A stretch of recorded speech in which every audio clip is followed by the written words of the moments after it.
In previous sections, you studied the basic definitions, properties, graphs, and applications of the individual trigonometric functions.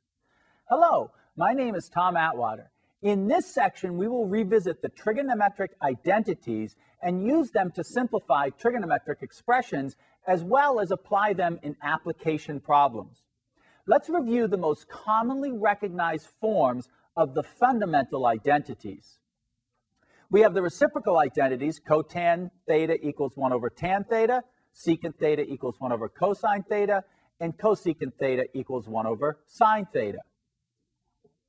We have the quotient identities, tan theta equals sine theta over cosine theta, and cotan theta equals cosine theta over sine theta. The Pythagorean identities, sine squared theta plus cosine squared theta equals 1, 1 plus tangent squared theta equals secant squared theta, and 1 plus cotangent squared theta equals cosecant squared theta.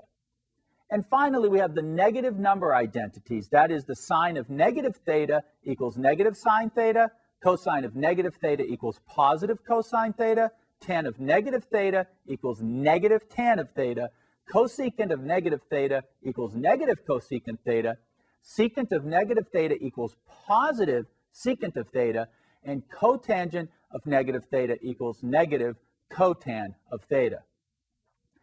With all of these identities, we will use alternative forms of them in different examples.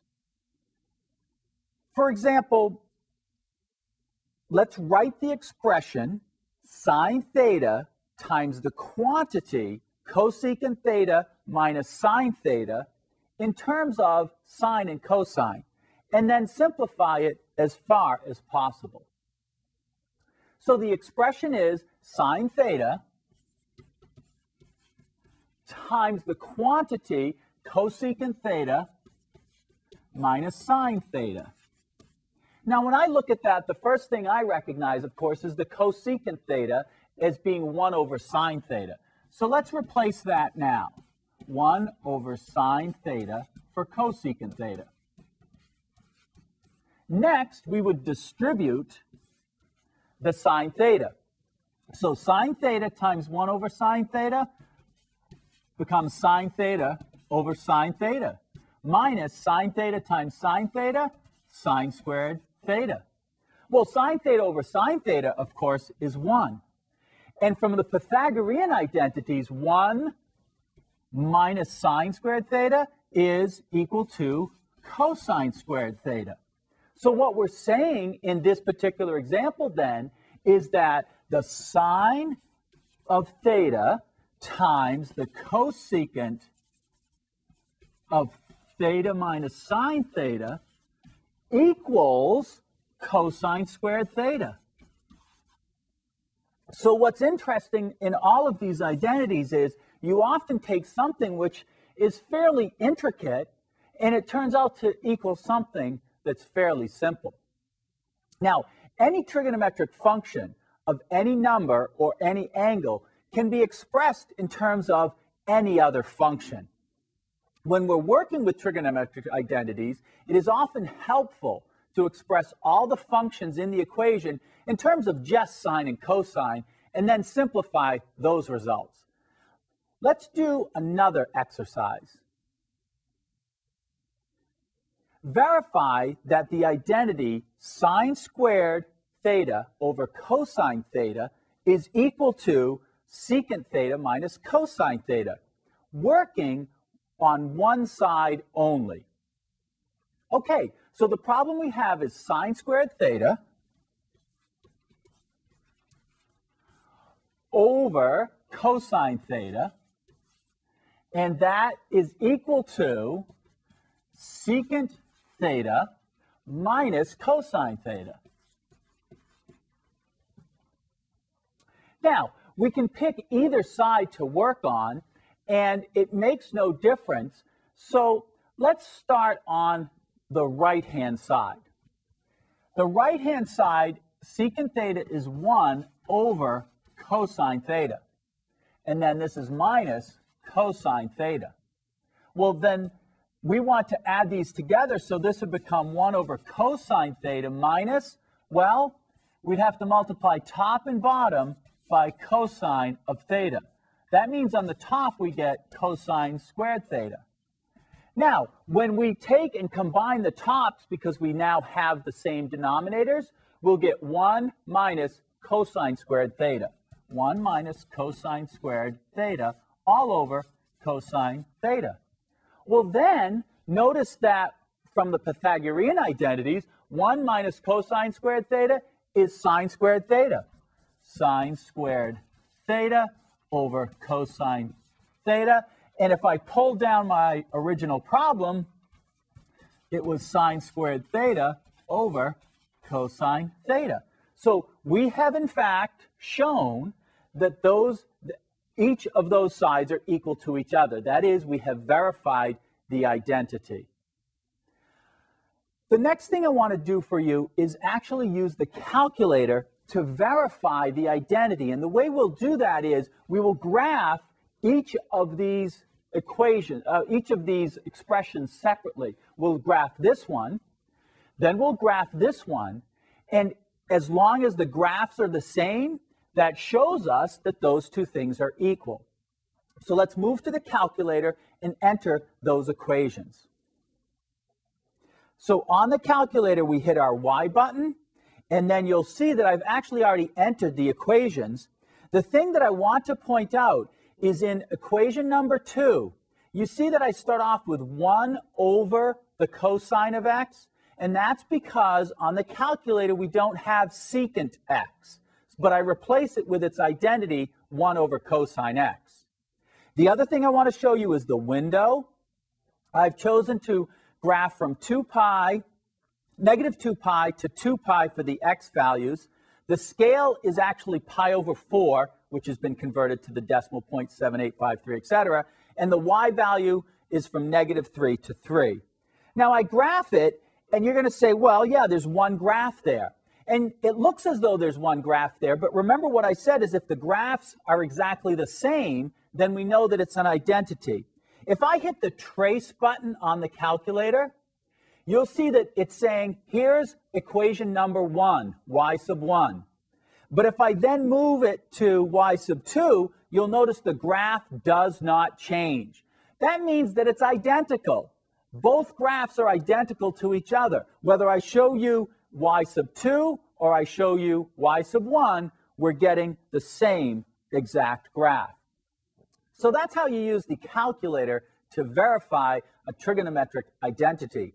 Now I'd like to give you the opportunity to verify an identity on your own. Verify the equation cotan theta divided by cosecant theta equals cosine theta is an identity. Pause the video while you work on this problem, and when you are finished, restart the video to check your solution.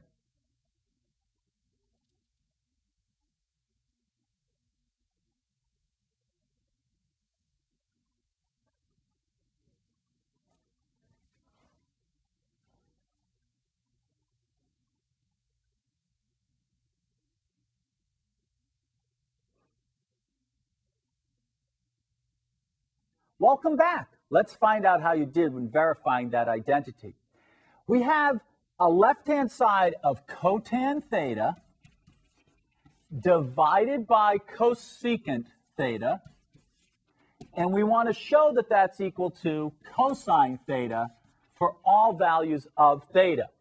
Now, the left-hand side obviously has more to work with, so let's start there. We know that cotan theta is cosine theta over sine theta.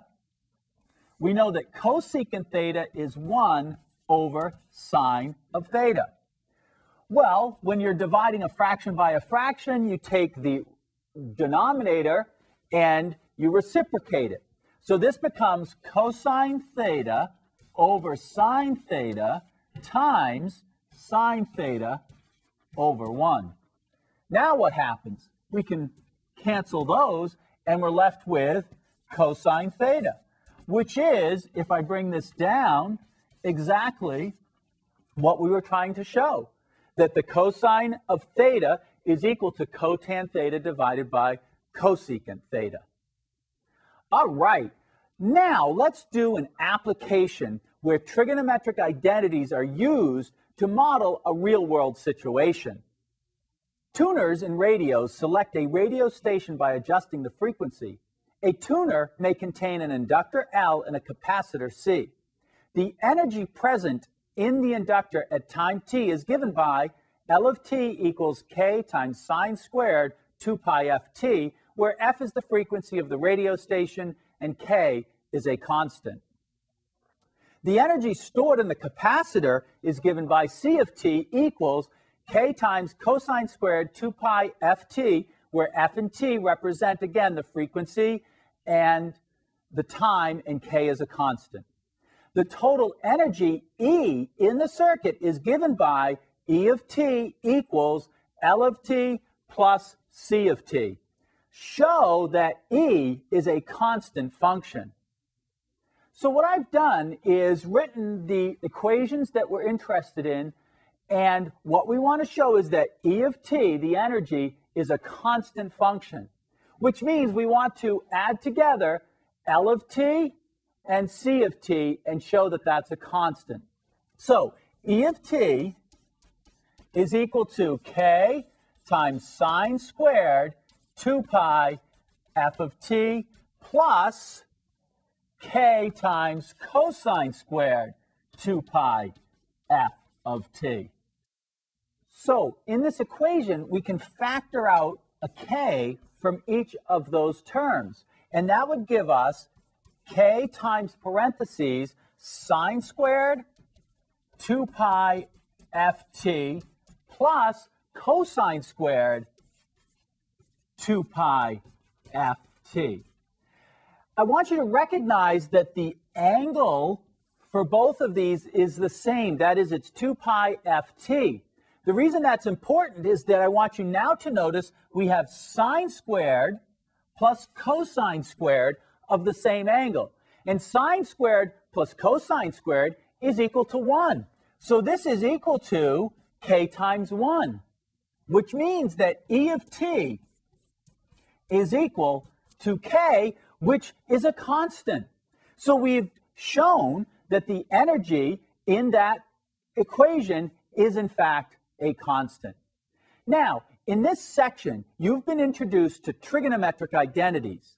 These identities lay the essential foundation upon which future trigonometric identities are built, and they are the basis for solving trigonometric equations. Be sure and build your skills by doing the exercises that your teacher assigns, and we'll see you next time.